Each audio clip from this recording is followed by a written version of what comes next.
Good morning, good evening dear student, welcome to our kite channels. तो देखिए आज हम आपके लिए एक बहुत प्यारा सा टॉपिक लेके आए हैं, जो ऐसा टॉपिक है जो सभी वर्ग के बच्चे देख सकते हैं। आप कोई भी देख सकता है, ऐसे जो बच्चा पढ़ रहा है वो भी देख सकता है, ठीक है। मतलब कि कोई भी अगर जानकारी भी लेना चाहते हैं वो भी देख सकते हैं। तो वो टॉपिक है आपका ताजमहल एंड एसिड रेन।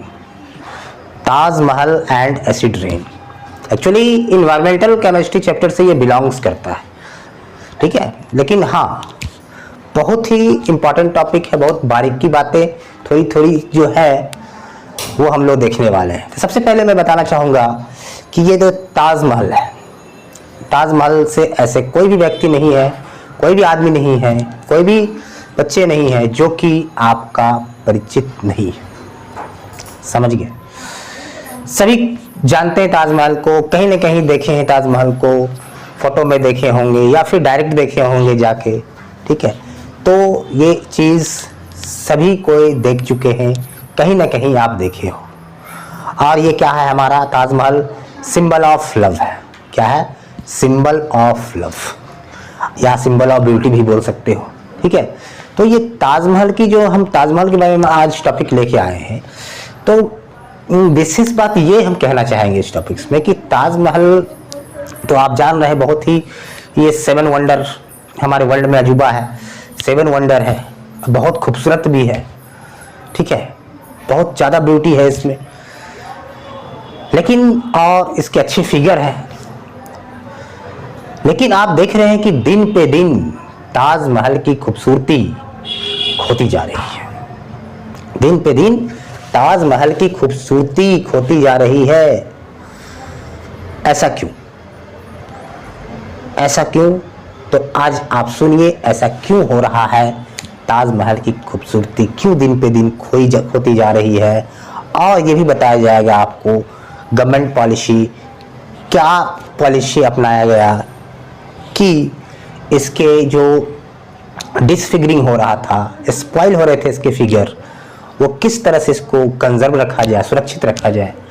तो आज आप हमारे चैनल के साथ बने रहें, ये सारी बात मैं आपको बताने वाला हूँ रिलेटेड टू ताजमहल। तो Taj Mahal is the symbol of love कहाँ पे स्थित है? उत्तर प्रदेश के आगरा सिटी में ये आपका स्थित है।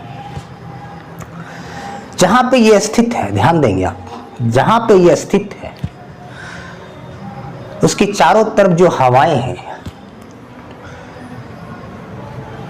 पॉइजनस गैस से, पॉइजनस गैस उस हवा में फैली हुई है, ये आप जान लीजिए।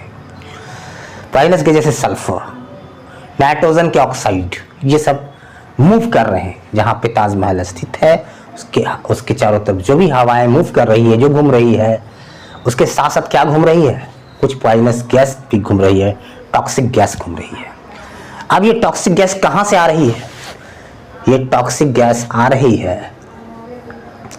ये जहां पे स्थित है आगरा सिटी में, वहां पे क्या है, बहुत सारे जो इंडस्ट्री है, बहुत सारे जो इंडस्ट्रीज है, वहां से ये गैस का एमिशन हो रहा है। किस तरह से ये गैस का फॉर्मेशन हो रहा है? जैसे मान लें इंडस्ट्री में क्या होते हैं ना, गुड क्वालिटी कोल का यूज नहीं होता है, पुअर क्वालिटी कोल के यूज होते हैं, तो उसमें कार्बन की कंटेंट कम होती है पुअर क्वालिटी कोल में। और किरोसिन्स वगैरह जो भी इस टाइप के फ्यूल्स जो यूज हो रहे हैं, तो वहाँ पे क्या है कि उससे क्या होता है, ये सब गैस उत्पन्न होती है और ताज के आसपास जो हवाएं हैं वहाँ पे घुल मिल जाती है। और ये जो गैस है, ये जो गैस बन रही है इंडस्ट्री से, वो गैस क्या होता है, सबसे पहले आप उसको रिएक्शंस को जाननी होगी। अब मैं इसके पीछे की केमिस्ट्री बताता हूँ कि किस तरह से ताजमहल की खूबसूरती खो रही। खोने का मतलब क्या? डिसफिगरिंग हो रही, डिसकलर हो रहा है, डिसकलर हो रहा है, एलोइस हो रहा है, उसका कलर पीलापन आ रहा है उसकी वाइटनेस में, उस मार्बल की वाइटनेस में। मार्बल का मतलब क्या? कैल्शियम कार्बोनेट की कलर में क्या आ रहा है? एलोइस आ रहा है, मतलब पीलापन आ रहा है। तो उसके पीछे क्या लॉजिक है, क्या केमिस्ट्री है, क्या मैकेनिज्म है? चलिए आप देखते रहिए, मैं आपको दिखाता हूँ किस तरह से ये। मान लें कि सल्फर, हमारे पास सल्फर आ गया एटमॉस्फेयर में, तो सल्फर कंबाइन करिए किसके साथ, ऑक्सीजन के साथ, क्या बना लिया, सल्फर डाइऑक्साइड बना लिया। क्या बना लिया, सल्फर की डाइऑक्साइड्स बन गया। दूसरी बात, ये सल्फर डाइऑक्साइड्स भी क्या है, ऑक्सीजन के साथ कंबाइन करके, फर्दर ऑक्सीजन के साथ कंबाइन करके किसमें कन्वर्ट हो गया, सल्फर के ट्राइऑक्साइड बना लिए। ये सल्फर डाइऑक्साइड, सल्फर ट्राइऑक्साइड्स क्या है ना कि आपका हार्मफुल गैसेस है। अब जो ही ये जब भी बारिश होगी एटमॉस्फेयर में, मतलब कि वाटर होंगे अच्छे कंसंट्रेशंस में, तो उस समय क्या करेंगे, जब ये SO3 जब ये वाटर के साथ कंबाइन करेगा तो क्या बना देगा, H2SO4 क्या बना देगा। अब क्या आ गया, यही एसिड है, यही क्या है, एसिड रेन है, मीन्स वाटर के साथ, ठीक है, वाटर और सल्फर ट्राइऑक्साइड मिल के क्या बना दिए, सल्फरिक एसिड्स बना दिए इन द फॉर्म ऑफ, वही क्या होता है, इन द फॉर्म ऑफ, इसी को कह सकते हो आप कलेक्टिवली एसिड रेन। जब बारिश होती है तब ये आपका रिएक्शंस हो जाता है वहां पे। अब ये सल्फरिक एसिड कहां पे अटैक करेगा, पता है आपको, कैल्शियम कार्बोनेट पे, मतलब हमारे ताजमहल पे, जो ताजमहल है उस ब्यूटी पे अटैक करेगा, उसकी ब्यूटी को अटैक करेगा और ब्यूटी को खराब करने की कोशिश करेगा ये, ठीक है। तो ब्यूटी को खराब करने की कोशिश जब करता है तो उस समय क्या रिएक्शन होता है, जब खूबसूरती को खराब कर रहा होता है ये, तब उस समय क्या रिएक्शन चल रही होगी। तो चलिए, ये कैल्शियम कार्बोनेट, ये ताजमहल का कैल्शियम कार्बोनेट है जिससे बना हुआ है ताजमहल, क्या है, कैल्शियम कार्बोनेट, मार्बल जिसको बोलते हैं आप। अब उस पर क्या किया, ये अटैक कर दिया सल्फरिक एसिड। अब रिएक्शन क्या चला कि कैल्शियम का सल्फेट बना लिया, कैल्शियम सल्फेट सॉल्ट हो गया, ये वाटर हो गया और ये CO2 हो गया। ये सारे रिएक्शंस यहाँ पे तो हो गए, कहाँ पे हो गए, मार्बल पे हो गए, मतलब कि कहाँ पे हो गए, ताजमहल पे हो गए ये रिएक्शंस। बड़ी अजीब सी बातें हैं, ये रिएक्शन कहाँ पे हो गई, ताजमहल पे हो गई। तो ताजमहल पे ये रिएक्शन जैसे ही हुआ, कैल्शियम सल्फेट का फॉर्मेशन हो गया। अब कैल्शियम सल्फेट जो फॉर्म किया है कहाँ पे रह गया होगा, ताजमहल पे रह गया होगा, मतलब कि कैल्शियम कार्बोनेट पे एक लेयर बनाया होगा, कैल्शियम कार्बोनेट पे एक लेयर बनाया होगा। और वो लेयर क्या हो रहा है, दिन पे दिन, ऐसा नहीं कि अगर एक दिन ऐसा होता तब तो कुछ नहीं होता। एक दिन कोई भी चीज, अगर हम कोई खराब चीज को खा लें एक दिन, ठीक है, तो उससे ज्यादा बॉडी को नुकसान नहीं होगा। हम रेगुलर उस चीज को अगर लेते जाए, कंज्यूम करते जाए, तो धीरे धीरे देखेंगे कि हमारा बॉडी भी करोड़ होना शुरू होगा, उसमें भी कुछ ना कुछ बायोलॉजिकल डिसऑर्डर आने लगेंगे।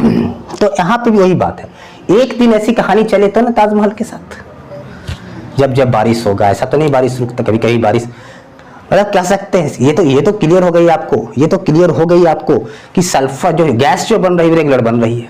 इंडस्ट्री तो हमेशा खुला हुआ है, इंडस्ट्री 24 घंटा खुला हुआ है, गैस रेगुलर बन रही, 24 घंटा बन रही, सल्फर घूम रहा है, नाइट्रोजन डाइऑक्साइड, नाइट्रोजन ऑक्साइड घूम रहे हैं, पानी, बारिश हो रही है, बारिश हो रही तो रिएक्शन हो रहा है। तो ये जैसी रिएक्शन हो रहा है, किसको सहना पड़ जा रहा है वहां पे। ऐसा नहीं कि ताजमहल तो एक नॉन लिविंग चीज है, अब वहां पे आसपास आदमी को भी सहना पड़ रहा होगा ये सब चीज। वहां पे मान ले कि सल्फर घूम रहा है कहीं पे, सल्फर डाइऑक्साइड कहीं घूम रहा है, वो इनहेल भी कर रहा है, अंदर में वाटर भी बहुत बॉडी में है, वहां भी तो बन रहा होगा ये चीज। इस चीज को समझिए। चलिए आज हम लोग तो ताज की बातें कर रहे हैं, तो ताज पे ही चर्चा करते हैं। तो ये तो होगी यहाँ पे। अब बात आपके मन में आ रहेगी, नाइट्रोजन ऑक्साइड बना रहा है, तो वहाँ भी रिएक्शन क्या चल रहा होगा। ऐसे नाइट्रोजन ऑक्साइड ऑक्सीजन के साथ कंबाइन करके क्या बना लिया, नाइट्रोजन के डाइऑक्साइड बना लिए, ठीक है।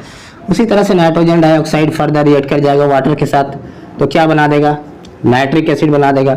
अब ये नाइट्रिक एसिड कहाँ पे अटैक करेगा, फिर कैल्शियम कार्बोनेट पे अटैक करेगा। नाइट्रिक एसिड कैल्शियम कार्बोनेट पर, हमारे ताजमहल पे फिर नाइट्रिक एसिड अटैक करेगा, तो क्या बने जाएगा, कैल्शियम का नाइट्रेट बनेगा, कैल्शियम नाइट्रेट, H2O और CO2, H2O और CO2। देखिए ये रिएक्शन चला। तो ये सारे रिएक्शन मैं आपको इसलिए बता रहा हूँ कि आपको पता चल रहा है कि इसके पीछे लॉजिक क्या है, इसके पीछे क्या केमिस्ट्री थी, इसके पीछे क्या रिएक्शन हो रहा होगा, जो कि ताज डिसफिगर हो रहा था, डिसकलर हो रहा था, दिन पे दिन इसकी खूबसूरती जा रही है। तो ये थी ताज पे होने वाला रिएक्शन, ताजमहल पे जो रिएक्शन हो रहा था वो मैंने आपके सामने रखा, और रिएक्शन होता है इसी मैनर में। समझ रहे हैं? इस तरह से रिएक्शन हो रहा है, कैल्शियम सल्फेट का निर्माण हो रहा है, डिपॉजिट हो रहा है, कैल्शियम नाइट्रेट का निर्माण हो रहा है, डिपॉजिट हो रहा है। एक दिन की बातें नहीं है, रेगुलर वे में बहुत दिन से ऐसा हो रहा है। तो इस तरह से, तो इसके लिए क्या है ना, हमारे जो गवर्नमेंट है, गवर्नमेंट ने पॉलिसी ये लाई कि उस समय जो भी इंडस्ट्री है, बहुत सारे इंडस्ट्री थे, 2000 के लगभग इंडस्ट्री को क्या किया, ये कहा गया कि आपको ये सब जो कोल वगैरह है, किरोसिन वगैरह है ना यूज करके आप एलपीजी का यूज करें, नेचुरल गैस का यूज करें, जो कि आसपास जो एटमॉस्फेयर में इस सब के टॉक्सिक गैस की कंसंट्रेशन कम हो जाएगा। टॉक्सिक गैस की क्या होगा, कंसंट्रेशन कम हो जाएगा। एयर पॉल्यूशन इंडेक्स जो है, air pollution index are fairly जो हाई हो रहा था, एयर पॉल्यूशन इंडेक्स जो है हाई था, उसको क्या करना था, हाई पॉल्यूशन को क्या करना था, लॉ करना था। यही था आपका हमारा गवर्नमेंट की पॉलिसी। ठीक है, ये गवर्नमेंट की हमारा पॉलिसी था, ये चीज था। तो ये सारी बात मैंने आपको ताजमहल के बारे में एक समरी दिया, नॉलेज दिया, इसलिए कि बहुत चीजें हम लोग सुनते आ रहे थे बहुत दिन से, बहुत कोई भी सुन रहे थे, और ये हर एक वर्ग के लिए वीडियो है, ये कोई पार्टिकुलर वीडियो नहीं है, कोई भी देख सकता है इसको, आप देख सकते हो, किसी को भी दिखा सकते हो, अपने गार्जियंस, आपके गार्जियंस भी देख सकते हैं, कोई भी देख सकते हैं, कोई भी किसी के लिए वीडियो है। जो कंपटीशन का तैयारी कर रहे हैं, जनरल कंपटीशन वाले बच्चे देखें, जो बीपीएससी दे रहे हैं उसको भी देखें, उनकी भी क्या ये सब जो चैप्टर्स है केमिस्ट्री में, इन्वायरमेंटल केमिस्ट्री, ये सब केमिस्ट्री से चैप्टर्स सब जनरल कॉम्पिटिशन्स पे जो यहाँ से उठाया करते हैं क्वेश्चंस। ठीक है, गवर्नमेंट में जो आगे भी एग्जाम होता है, हायर लेवल के एग्जाम में होती है, उस सब में ये सब क्वेश्चंस आया करता है, इसलिए मैंने आपको बताने की कोशिश की। और जहाँ पे क्या है, ताज ट्रेपेजियम जोन की बात करते हैं, एक चर्चा रहा है एनसीईआरटी में, इसका देखिए जो भी मैंने आपको बात बताया, एनसीईआरटी, प्योर एनसीईआरटी की बातें मैं यहाँ पे आपके सामने रखा हूँ। अब कहीं से भी कोई भी क्वेश्चन पूछा जाता है, एनसीईआरटी का डाटा उठा के पूछता है, एनसीईआरटी का डाटा। ठीक है, तो ताज ट्रेपेजियम जोन का मतलब क्या है, वो एरिया जो है, जैसे फिरोजाबाद आपका हो गया, उस सिटी मतलब कि उस एरिया के अंतर्गत जो सिटी आ रही है, ठीक है, उस एरिया के अंतर्गत जो सिटी आ रही है, जैसे कि आपका क्या है, आगरा है, ठीक है, फिरोजाबाद है, तो कुछ सिटी जो भी वहाँ पे उसके अंतर्गत लाई कर रही है, ठीक है, उसी को बोलते हैं ताज ट्रेपेजियम, इसको जोन भी बोला जाता है, ताज ट्रेपेजियम जोन। तो ये चीज़ आपको, और गवर्नमेंट इसको रोकने की कोशिश की, और दिन पे दिन, और इससे ये भी हम लोग को एक सीख मिला है, और समरी ये मिला इससे आपको, क्या मतलब कि क्या एक्चुअल इससे क्या समरी मिला, इससे और हम क्या फ़ायदा ले सकते हैं इस वीडियो को सुनने से फ़ायदा ये हुआ कि आप कहीं भी अगर घर बनाते हो, सिंपल सी बात है, तो सोचो कि उस एरिया में घर बनाए जहाँ पे इंडस्ट्री कम हो, इससे एक मोरल मिला आपको। ये मैं मोरल देना चाह रहा हूँ कि आपको क्या मोरल मिला कि जहाँ पे हम कोई घर बनाए, तो हम लोग के लिए तो हमारा घर ही ताजमहल है ना, ठीक है, हमारा घर ही ताजमहल है, तो हम तो अपना घर को ताजमहल मानते हैं, तो हम उसकी सुरक्षा कैसे कर सकते हैं, उसको ऐसी जगह पे बसा के जहाँ पे इंडस्ट्री नहीं हो, पॉल्यूशन फ्री हो, ठीक है, तब जाके वो एक मतलब कि जैसे आप रखोगे, मतलब कि बहुत दिन तक उसकी स्थिति वही रहेगी, मतलब कि वैसा ही दिखेगा वो। अगर ऐसे एरिया में जाके अपने घर को बना दीजिए, देखिए क्या हाल हो जाता है, आपको पता ही नहीं चलेगा, दिन पे दिन उसकी खूबसूरती खराब हो जाएगी। तो चलिए, आज मैंने आपको ताजमहल के बारे में मिलाया, ठीक है। ताजमहल फिर से बोल रहा हूँ, हमारे जो हिस्टोरिकल मॉन्यूमेंट्स है, it is the symbol of love. ये क्या है, सिंबल ऑफ लव, ब्यूटी की निशानी है, और ये हमारे देश का गौरव भी है। Taj Mahal most of the world tourist यहाँ पे विजिट करने आते हैं। ये हमारे वर्ल्ड का क्या है, ये हमारे देश का गौरव है, ये सिंबल है, symbol of love, the Taj Mahal. तो चलिए, आपको अगर ये वीडियो अच्छा लगा होगा, सारी बात अच्छा लगा होगा, तो आप इसको शेयर जरूर कीजिए, और अगर अच्छा लगा होगा तो सब्सक्राइब जरूर कीजिए। इसी तरह से मैं कुछ और एक वीडियो में कुछ नए अंदाज में कुछ नया टॉपिक लेके मैं आपके सामने आऊँगा नेक्स्ट वीडियो में। तब तक के लिए थैंक यू, धन्यवाद।